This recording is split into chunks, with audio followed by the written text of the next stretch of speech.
Hello friends, welcome back to my channel. तर बघा, मुंबई उच्च न्यायालय शिपाई या पदाची अजूनसुद्धा रिवाइज्ड आन्सर की जी आहे ती आलेली नाही आहे. आता 1 महिन्यापेक्षा जास्त कालावधी झाला, तरीसुद्धा जी आन्सर की आहे ती अजून उपलब्ध झालेली नाही आहे. ठीक आहे, तर आन्सर की जर आली असती तर आपल्याला एक्झॅक्ट म्हणजे मार्क्स कमी किंवा जास्त झाले कळले असते. ठीक आहे, कोणते प्रश्न रद्द झाले.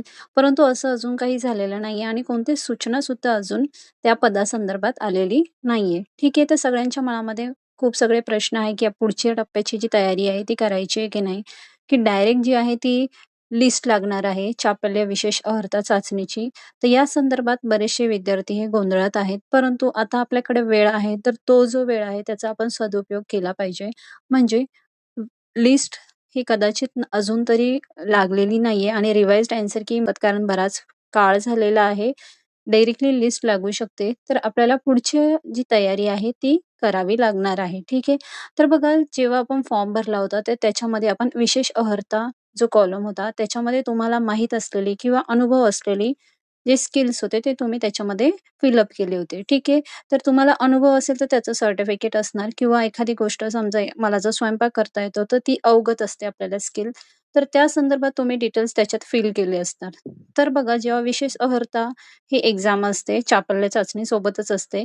तर तेव्हा तुम्हाला या संदर्भात बरेचसे असे प्रश्न विचारले जातात, जे तुम्ही त्याच्यात फिल केलंय. जर समजा मी गार्डनिंगचं केलंय किंवा स्वयंपाकचं केलंय, तर संबंधित गोष्टीचा मला अनुभव आहे. तर त्यानुसार तुम्हाला प्रश्न किंवा प्रात्यक्षिक हे विचारले जाऊ शकतात. तर या व्हिडिओमध्ये बघा, आपण हे जेवढी पण तुम्ही आहेत म्हणजे 16 नंबरमध्ये जी कामे तुम्ही केलेली आहे, त्या संदर्भात हा व्हिडिओ बनवलेला आहे. जर स्वयंपाक असेल, तर स्वयंपाक बाबतीत तुम्हाला कसे प्रश्न येऊ शकतात किंवा गार्डनिंगच्या बाबतीत तुम्हाला कसे प्रश्न येऊ शकतात, हे सगळ्या गोष्टी मी याच्यामध्ये तुम्हाला सांगितलेल्या आहेत. ठीक आहे.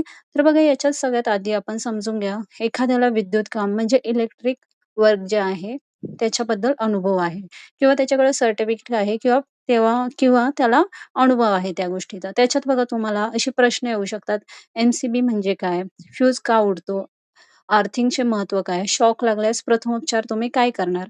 असे प्रश्न तुम्हाला ओरली विचारले जाऊ शकतात, जे तुम्ही अनुभव किंवा स्किलमध्ये माहीत असलेल्या स्किलमध्ये केलंय. ठीक आहे. प्रॅक्टिकलमध्ये बघा, तुम्हाला बल्ब लावून दाखवा किंवा जो स्विच असतो तो ऑन ऑफ करून दाखवा. प्लग टॉप कसा बसवतात ते बसवून दाखवा. असे प्रश्न विचारले जाऊ शकतात. तर बघा, परिस्थितीजन्य प्रश्नही तुम्हाला विचारले जाऊ शकतात. जर समजा कोर्टात एखाद्या रूमची लाईट गेली, तर तेव्हा तुम्ही काय करणार? किंवा तुम्हाला वायर जळल्यासारखा वास आला, तर तेव्हा तुम्ही काय करणार? असे सिच्युएशन बेस्ड क्वेश्चन हे तुम्हाला विचारले जाऊ शकतात. तर त्यानुसार तुम्हाला त्या पदाची किंवा त्या अनुभवाची तुम्हाला तयारी तशा प्रकारे करायची आहे. तर गार्डनिंगमध्ये बघा, तुम्हाला काय-काय विचारलं जाणार? झाडांना पाणी कधी द्यायचं असतं? सेंद्रिय खत म्हणजे काय? तर झाडांची छाटणी का करतात? ठीक आहे, किंवा कधी करतात? हे सगळी अशी बरीचशी प्रश्न ही तुम्हाला विचारली जाऊ शकतात, जर तुम्ही तिथे ते केलं असणार तर. प्रॅक्टिकलमध्ये बघा, तुम्हाला झाडांना पाणी द्या किंवा रोप लावून दाखवा किंवा जे आजूबाजूला झाडांच्या गवत आलंय ते काढून दाखवा, असंही तुम्हाला विचारलं जाऊ शकतं, जर तुमच्याकडे अनुभव असेल त्या गोष्टीचा आणि तुम्ही केलं असणार तेव्हा. परिस्थितीजन्य प्रश्नामध्ये बघा, तुम्हाला जर एखादं झाड वाळत असेल तर तुम्ही काय करणार? किंवा एखाद्या झाडाला कीड लागली आहे, तर त्याला कीडपासून तुम्ही कसं वाचवणार? अशी प्रश्नही म्हणजे तुम्हाला विचारली जाऊ शकतात. ठीक आहे. कारण की तुम्ही तिथे अनुभव सांगितलाय किंवा तुम्हाला ते काम येतंय, तुम्ही असं तिथं मेन्शन केलंय. पुढचं बघा, ऑफिस वर्क. तर ऑफिस वर्क मॅनेजमेंटमध्ये बघा, तुम्हाला खालील प्रश्न विचारले जाऊ शकतात. तर बघा, इनवॉर्ड, आउटवॉर्ड रजिस्टर म्हणजे काय असतं? ओके. कॉन्फिडेन्शियल फाईल म्हणजे काय असते? ठीक आहे. तर रेकॉर्ड रूमचे महत्त्व काय? ओके. तर रेकॉर्ड रूम तुमचं व्यवस्थापन कसं करणार? ही सगळी बरीचशी अशी प्रश्न तुम्हाला तिथं विचारली जाऊ शकतात. ओके. तर त्याच्यानुसार तुमचं प्रिपरेशन हे असलं पाहिजे. पुढील व्हिडिओमध्ये तुम्हाला जर या प्रश्नाची उत्तरे पाहिजे असेल, ती देण्याचा मी नक्की प्रयत्न करेल. प्रॅक्टिकलमध्ये बघा, काय तुम्हाला विचारलं जाऊ शकणार. फाइल्स क्रमाने लावा. रजिस्टरमध्ये नोंद करून दाखवा. कागदपत्र समजा मिक्स झाले, तर त्याचं वर्गीकरण तुम्ही कसं करणार? हे तुम्हाला प्रॅक्टिकली विचारलं जाऊ शकतं. ठीक आहे. काही-काहींकडे अनुभव असतो एखाद्या कामाचा, तर त्यांना ही प्रश्न विचारले जाऊ शकतात. ठीक आहे. तर परिस्थितीजन्य काय प्रश्न येणार याच्यामध्ये बघा. एखादी जर फाईल हरवली आहे, तर तुम्ही तिला कशी शोधणार? किंवा एखादी फाईल दुसऱ्या म्हणजे विभागात गेली, तर तिला तुम्ही कशी शोधून दाखवणार? ठीक आहे. तर ही अशी परिस्थितीजन्य प्रश्नसुद्धा तुम्हाला विचारली जाऊ शकतात. ठीक आहे. तर त्यानुसार तुमची तयारी असली पाहिजे. कुकिंगमध्ये बघा, जर मला कुकिंगचा एक्सपिरियन्स आहे, ऑफकोर्स एखादी म्हणजे कुकिंग हे मोस्ट ऑफ लेडीजला येत असतं. तर तुम्हाला प्रश्न विचारणार, फूड हायजीन म्हणजे काय असतं? समजा एल-पी-जी गॅस सुरक्षितपणे कसा वापरायचा असतो?